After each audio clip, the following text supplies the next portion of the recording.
वसुदेवसुतं देवं कंसचानूरमर्दनं देवकी परमानंदं कृष्णं वंदे जगद्गुरुं.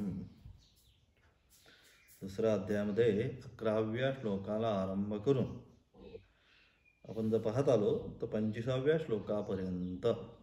त्यामध्ये प्रामुख्याने जर आपण पाहिलं तर न जायते म्रियते वा कदाचित नायम भूता भविता वा न भूयात्. तिथून आरंभ करून पुन्हा मागचा जो श्लोक आपण पाहिला, अव्यक्तोयम चिंतोयम अविकार्योयमुच्यते तस्मादेवं विदित्वैनं नानुशोचितुमर्हसि. म्हणजे 25व्या श्लोकापर्यंत आपल्याला काय सांगितलं तर या श्लोकापर्यंत आत्म्याचं असणारं नित्यत्व की सर्वत्रगत सर्वगत सर्वांमध्ये सर्वांतर्यामी सर्वगत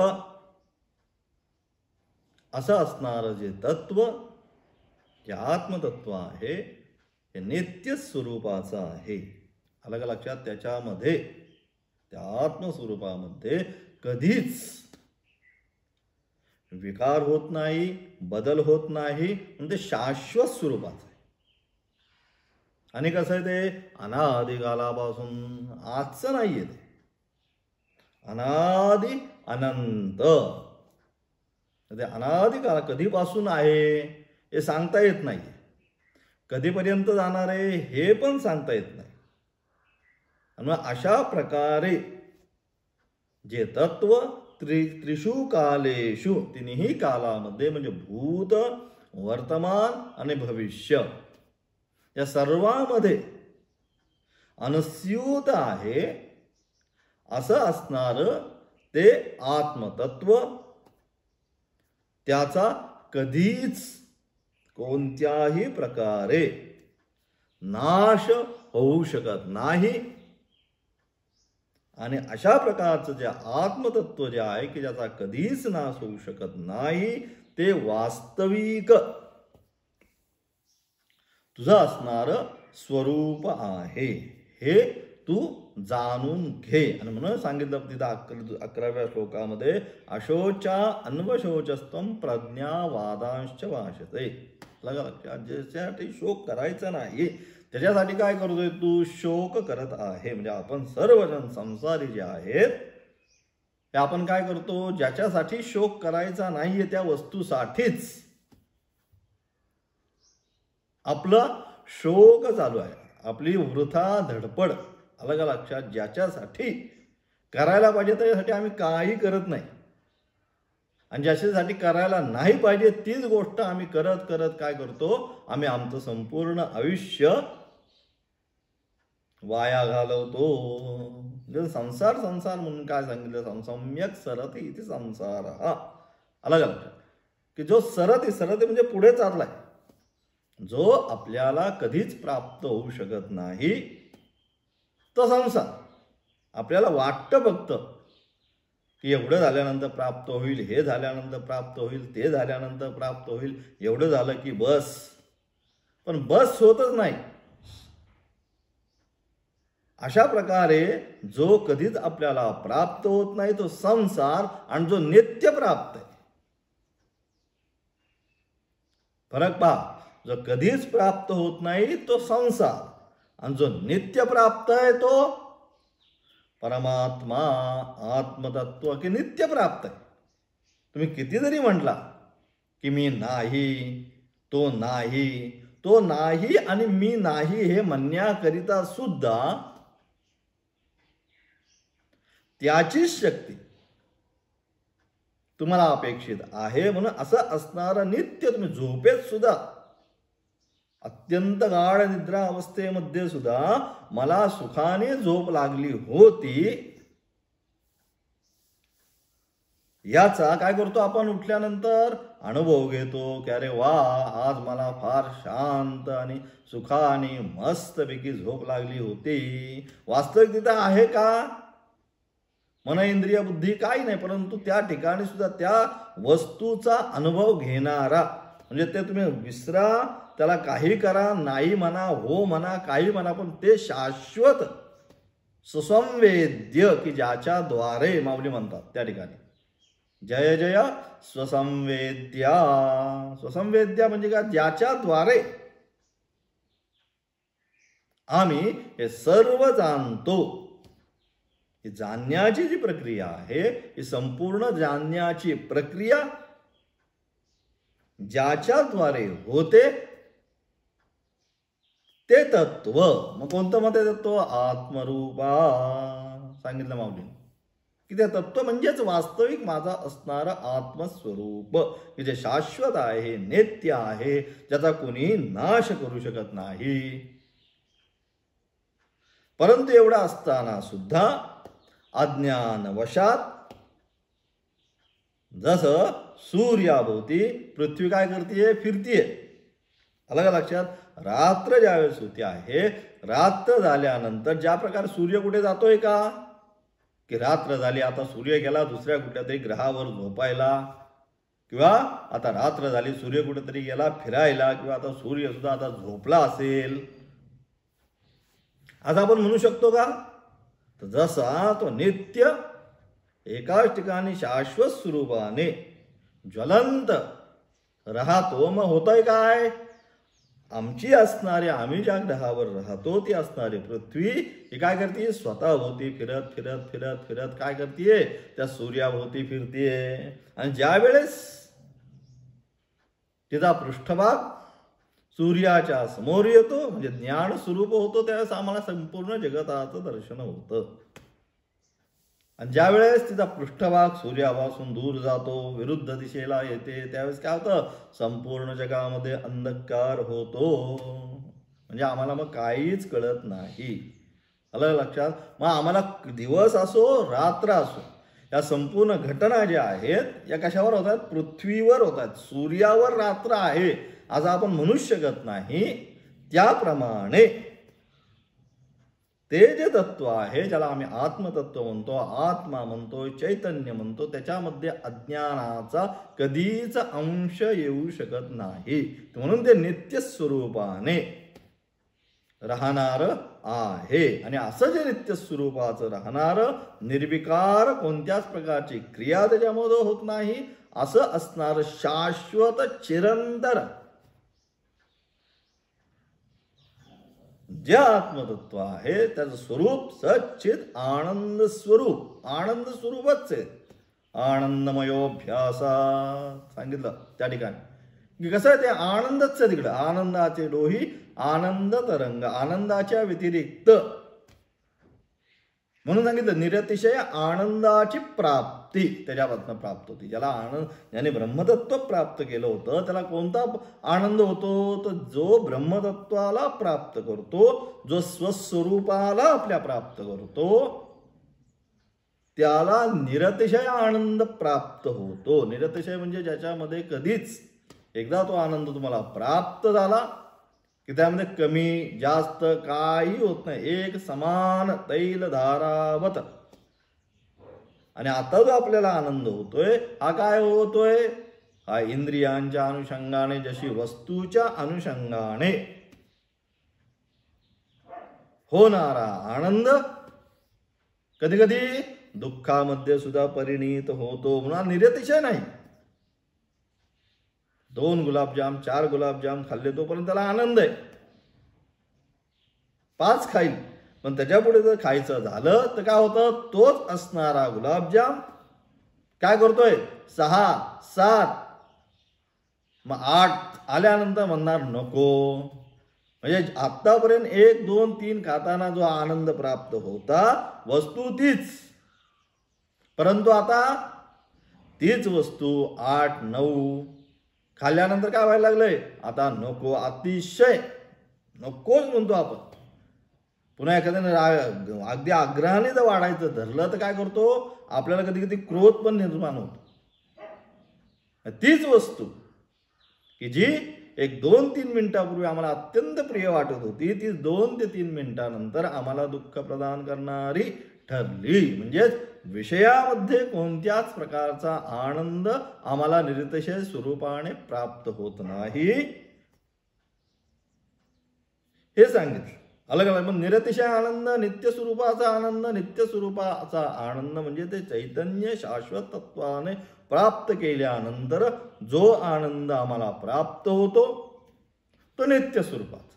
आणि म्हणून अशा प्रकारे तो असणारा नित्य आनंद तो जीवनामध्ये प्राप्त आपल्याला केला पाहिजे. हेच या सर्व श्लोकांच्या माध्यमातून आम्हाला सांगण्याचा प्रयत्न केला. आणि म्हणून अशा प्रकारे तो आत्मतत्व जे आहे हे आत्मतत्व काय नित्य स्वरूपाचा आहे, शाश्वत स्वरूपाचा आहे, अनादि स्वरूपाचा आहे, अनंत स्वरूपाचा आहे. हे सगळे त्याचे गुणधर्म सांगितले की कशाच्याही नाशाने त्याचा नाश होऊ शकत नाही, काही झालं तरी. आणि ते आत्मतत्व तुला प्राप्त कर, किंवा असं तू ते आत्मतत्व आहे हे अर्जुना हे तू समज की त्याचा नाशच होणार नाही. मग त्याचा नाशच होणार ना. हन्यते हन्यमाने शरीरे. मग तुला दुःख करण्याचं कारण काय? जर त्याचा नाशच होत नसेल, नाश होत असेल तर दुःख आहे. आणि त्या आत्मतत्वाचा जर नाशच होत नसेल तर दुःख करण्याचं कारण काय तुला? भगवंत अर्जुनाला प्रश्न करतायत. आणि म्हणून हे अर्जुना तू ते आत्मतत्व नित्य असल्यामुळे त्याचा कधीच नाश होत नाही. आणि म्हणून हे अर्जुना तू तुझ्या जीवनामध्ये किंवा तू हे जे दुःखाला प्राप्त झालाय रथोपस्थोपाविशत आला दुःखाने हे सगळं सोडून बसलाय, धनुष्यबाण वगैरे, यात काही अर्थ नाही. आणि म्हणून ते नित्य शाश्वत तत्वाला तू जाण. आणि म्हणून अशा प्रकारे पहिल्यांदा आतापर्यंत येणाऱ्या 25व्या श्लोकाच्या द्वारे 25व्या श्लोकापर्यंत ते जे आत्मतत्व आहे त्या आत्मतत्वाची नित्यता की हे नित्य स्वरूपाचा आहे, शाश्वत स्वरूपाचा आहे,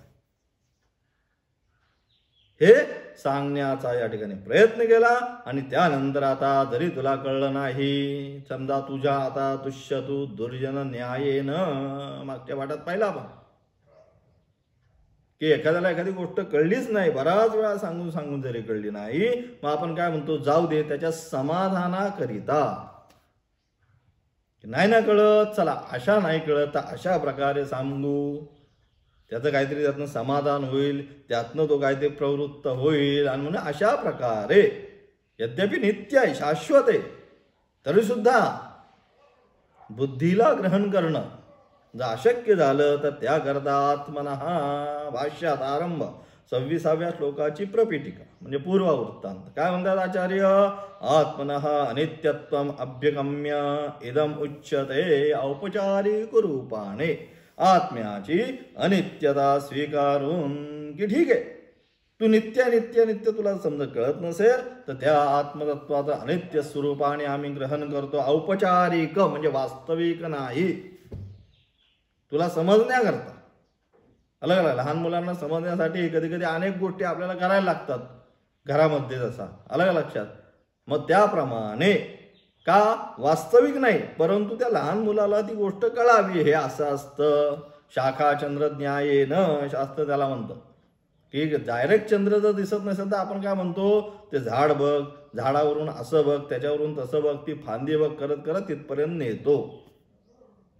त्याप्रमाणे अशा प्रकारे तुला त्या स्वस्वरूपाचं ज्ञान होत नसेल तर त्याला अनित्य असं समजून औपचारिक रूपाने आत्म्याची अनित्यता, ठीक आहे नित्य नाही ना, मग अनित्य स्वरूपाचा तो आहे, ठीक आहे असं म्हणू आपण. मग बघ बरं, अनित्य स्वरूपाचा असून सुद्धा तुला दुःख करण्याचं कारण नाही. तात्पर्य एवढंच की तुला जे दुःख आहे हे दुःख करण्याचं कोणतंच कारण या ठिकाणी नाही. नित्य स्वरूपाने तर नाहीच नाही, परंतु ते स्वरूप तुला जर कळत नसेल तर त्या आत्म्याचं अनित्यत्व स्वीकारून, औपचारिक स्वीकारून काय, अत जैनम नित्यजातम नित्यम मामन्यसे मृतम तथापि त्वं महाबाहो नैवं शोचितुमर्हसि. अत जैनम नित्यजातम, जर तू या देहीला अलग काय हे महाबाहो, जर तू या देहीला नित्य जन्माला आणि नित्य मरणारा असा मानला, या नित्य जन्माला प्रत्येक वेळेस जन्माला येतो आणि प्रत्येक वेळेस मरतो, अशा प्रकारे नित्य जन्माला नित्यम वा मन्यसे मृत्यम नित्यम जातम, नित्य जन्माला येणारा आहे. आणि ज्याप्रमाणे नित्य जन्माला येणारा आहे त्याचप्रमाणे हा नित्य मरणारा सुद्धा आहे. अशा प्रकारे या देहीला जर तू मानलं तथापि त्वं महाबाहो, तरी सुद्धा तुला नैवम शोचितुम अर्हसी, तुला शोक करण्याचं कारण नाही. नित्य जन्माला येणारा आणि नित्य मरणारा हा जो देही आहे असं जरी तू जाणलंस तरी सुद्धा हे अर्जुना तुला शोक करण्याचं कारण नाही. का? अथ च अभ्युपगमार्थम, या ठिकाणी अथ शब्द त्या ठिकाणी आला. अथ आणि च पहिल्यानं, अथ च एनम, भाष्य आता म्हणतोय त्याचं अलग लक्षात. अथ आणि च अभ्युपगमार्थ, हा अभ्युपगमार्थ औपचारिक स्वीकृती देण्याकरिता, वास्तविक नाही.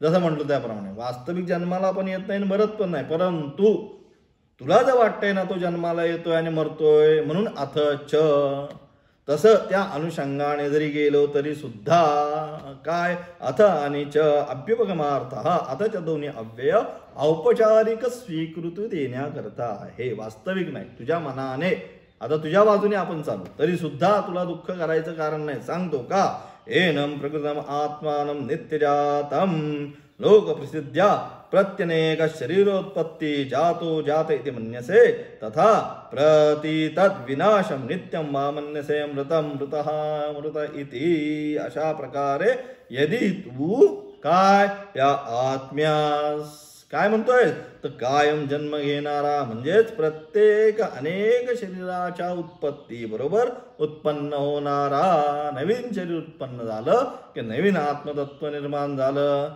नवीन इकडे शरीर निर्माण झालं की नवीन आत्मतत्व निर्माण झालं. अशा प्रकारे अनेक शरीराच्या उत्पत्ती बरोबर उत्पन्न होणारा व त्याचबरोबर प्रत्येकाच्या विनाशाबरोबर नष्ट होणारा जो तरी मानलास, म्हणजे प्रति शरीरम प्रति, जन्माला आला की आत्मतत्व जन्माला आलं, मेला की आत्मतत्व मेला. अशा प्रकारे तू जरी जाणलंस तथापि काय, पेज नंबर 51 पृष्ठसंख्या शांकर भाष्य 51 पानावर आरंभ झाला, वरती आलो. काय, तथापि तथा भवान अपि आत्मनि त्वं महाबाहो एनं न शोचितुम अर्हसि जन्मवंतो नाशः नाशवंतो जन्मचा इति एत अविश्यम भाविनौ इति. आणि म्हणून तरी सुद्धा, तथापि म्हणजे तरी सुद्धा काय, तरी सुद्धा अशा प्रकारे काय, नित्य जन्माला येणाऱ्या आणि नित्य मरणाऱ्या आत्म्या निमित्त हे महाबाहो तुला अशा प्रकारे शोक करणे उचित नाही. अलग लक्षात. म्हणून अशा प्रकारे सुद्धा तो नित्य जन्माला येणारा आणि नित्य मरणारा जरी असला तरी सुद्धा तुला शोक करण्याचं कारण नाही. कारण जन्माला येणाऱ्याचं मरण आणि मरणाऱ्याचा जन्म हा होणारच आहे. कारण का, जो जन्माला येणार आहे अलग लक्षात त्याचा मृत्यू हा निश्चितच आहे. अलग लक्षात. ज्यावेळेस आपण जन्माला आलो, कशाने जन्माला आलो आपण, तर आपले असणारे प्रारब्ध कर्म, जी प्रारब्ध कर्म आपली फलोन्मुख झाली, त्यावेळेस काय झालं, प्रारब्धाच्या अनुषंगाने आपला जन्म झाला. म्हणजेच जो जन्माला आला त्याचं जेवढं प्रारब्ध आहे तेवढाच तो राहणार, आणि जो जन्माला आला त्याचा निश्चितपणे मृत्यू आहे. आणि मेल्यानंतर त्याचा पुन्हा तो जन्माला येणारच आहे कर्मा सिद्धांताच्या अनुषंगाने.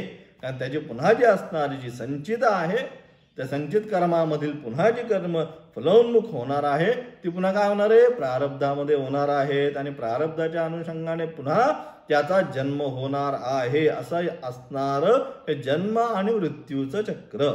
पुनरपि जननम पुनरपि मरणम, हे कोणालाही चुकणार नाही. आणि म्हणून सुद्धा हे अर्जुना की जो जन्माला येतो तो निश्चित मरण पावतो, आणि जो मरणारा आहे त्याचा पुन्हा निश्चितपणे जन्म होतो. आणि म्हणून सुद्धा तुला शोक करण्याचं कोणतंच कारण नाही. असं म्हणून पुन्हा पुढच्या श्लोकाच्या द्वारे भगवान म्हणतात, जातस्य हि ध्रुवो मृत्युः ध्रुवं जन्म मृतस्य च तस्मादपरिहार्येऽर्थे न त्वं शोचितुमर्हसि, की अशा प्रकारे, कारण जन्माण्याचा अवश्य मृत्यू आहे. आत्तापर्यंत कुणीच असा नाही.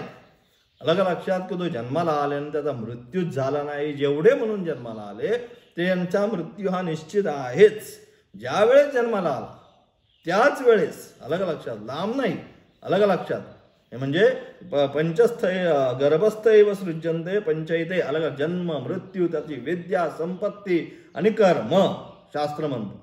अलग लक्षात. या 5 गोष्टी ज्या असतात, या 5 गोष्टी गर्भस्थैव शिशूनहा सांगितलं. जोपर्यंत शिशू गर्भामध्ये येतो त्यावेळेसच ठाईक होतात त्याच्या, की तो कधी जन्माला येणार आहे, कधी मृत्यू पावणार आहे, किती विद्या कमावणार आहे, किती नाव संपत्ती कमावणार आहे, कशा प्रकारे त्याचं हे असणार आहे, सगळ्याच्या सगळं गर्भस्थैव शिशूनहा शास्त्र म्हणतो. जोपर्यंत गर्भामध्ये जेव्हा शिशू असतो त्या या गोष्टी त्याच्या निश्चित झालेल्या असतात. आणि म्हणून जो जन्माला येणार आहे त्याचा मृत्यू हा होणारच. मग शोक कशाला करायचा? आता दुःख का आपल्याला? आपल्या सर्वांना जे दुःख होतं ना, आता मनुष्य गेल्यानंतर आपण सगळे पार म्हणजे अतिशय उद्विग्न होतो, मनामध्ये अतिशय दुःख होतं. का? वास्तविकता स्वीकारत नसल्यामुळे दुःख आहे. अलग लक्षात. का दुःख आहे? तर वास्तविक काय आहे? वास्तविक सत्य काय आहे? वास्तविक सत्य जो येणार आहे तो जाणारच आहे, हे वास्तविक सत्य.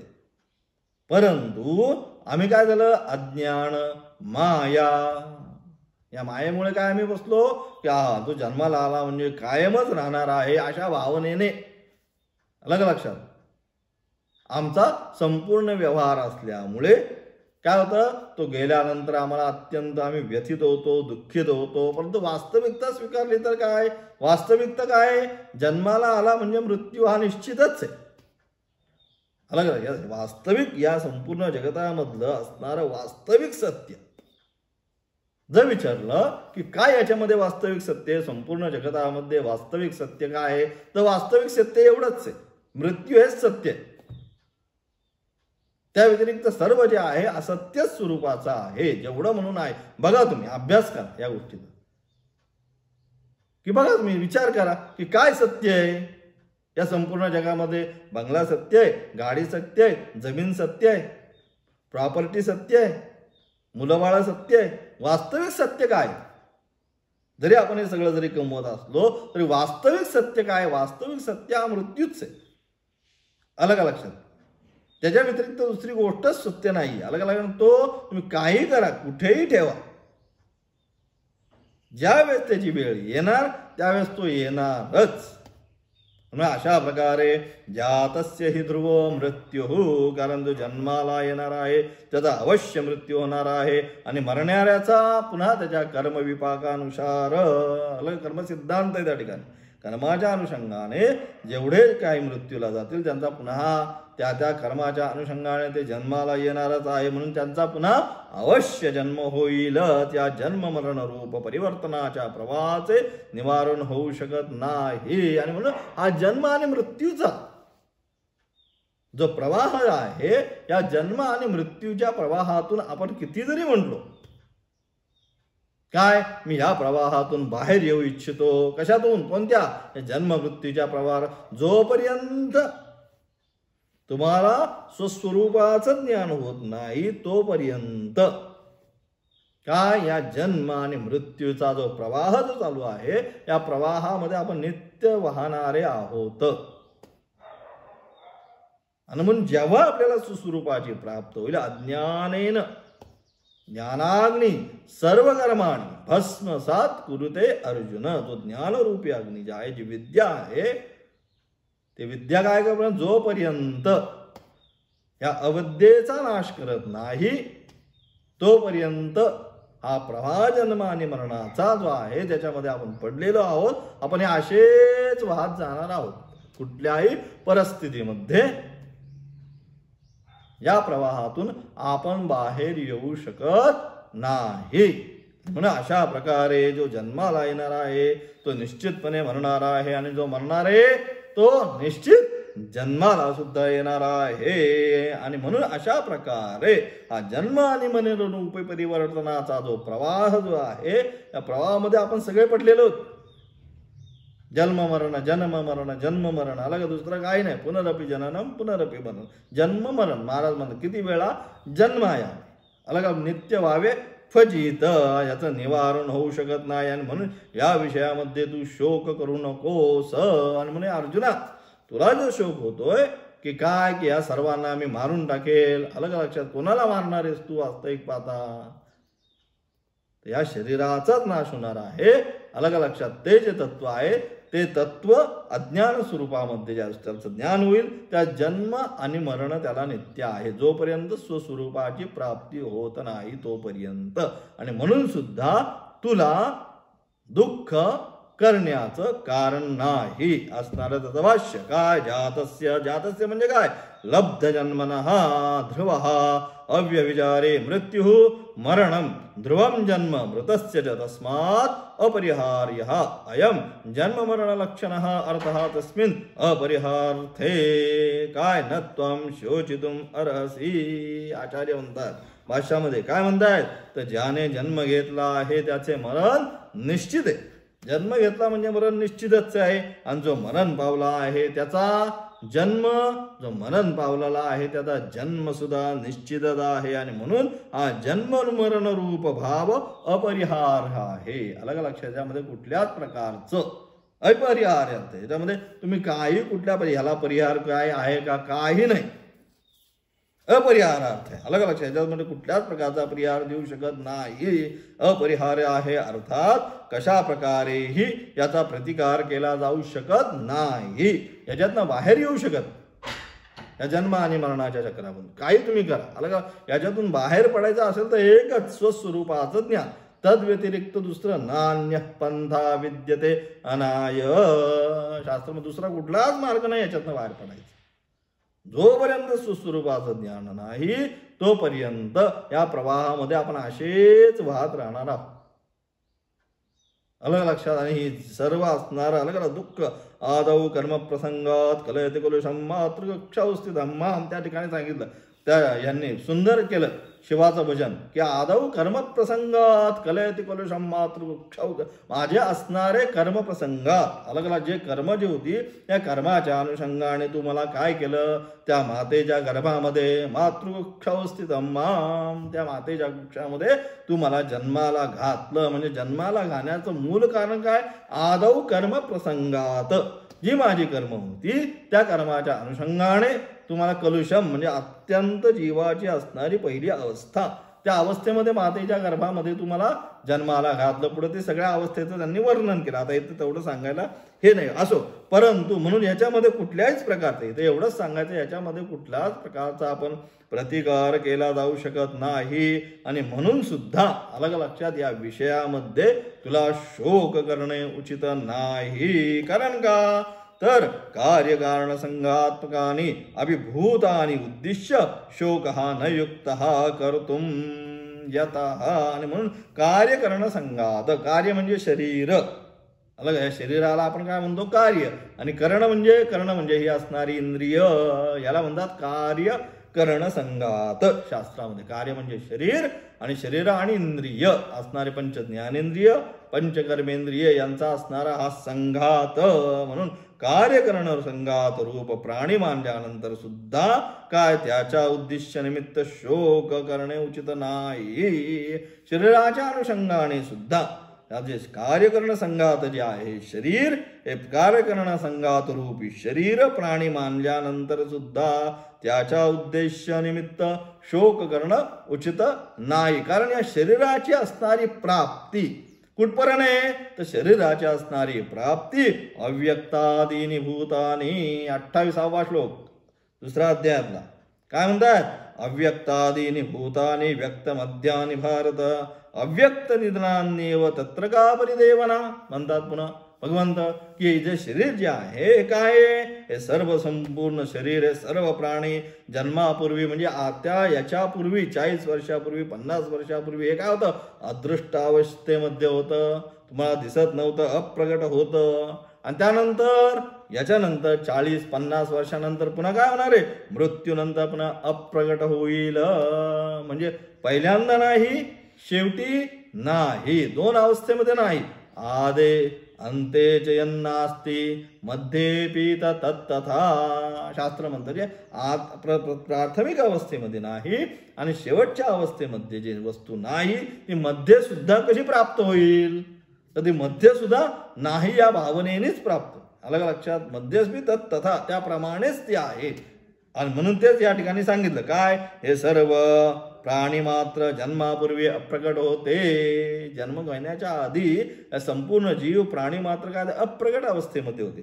त्यानंतर मृत्यूनंतर पण काय होणार आहे, अप्रकट अवस्थेमध्ये जाणार आहे. मृत्यूनंतर दिसणार आहे का आपल्याला तो मनुष्य किती जरी आपल्या जवळ राहिला 40-50 वर्ष, ते ज्यावेळेस त्याचा मृत्यू होईल मृत्यूनंतर सुद्धा तो अप्रकट अवस्थेमध्ये जाईल. मग कधी, केवळ कधी मध्यातच प्रकट दिसतात. केवळ मध्य अवस्था जी आहे एकाच अवस्थेमध्ये 3 अवस्था जर आपण धरल्या, भूत, वर्तमान आणि भविष्य. तर भूत आणि वर्तमानामध्ये तर नाहीच, भविष्यामध्ये. मग वर्तमान जी अवस्था आहे या वर्तमान अवस्थेमध्येच दिसतात. म्हणजे केवळ मध्यातच प्रकट दिसतात, होतात. म्हणून या विषयात शोक करण्याचे सुद्धा तुला काय कारण आहे, ह्या विषयामध्ये तू शोक कर नको. कारण का, आदे अंतीच यन्नास्ति मध्येपि तत्तथा. जी वस्तू आदी आणि अंत अवस्थेमध्ये नासते, मध्यावस्थेमध्ये सुद्धा ती वस्तू त्या स्वरूपानेच असते. या प्रकारे जाणून तुला काय केलं, तत्र का परिदेवना. म्हणून सुद्धा हे अर्जुना तू शोक करू नकोस. याचा असणार विशेष भाष्य उद्याच्या पाठामध्ये आपण पाहणार आहोत.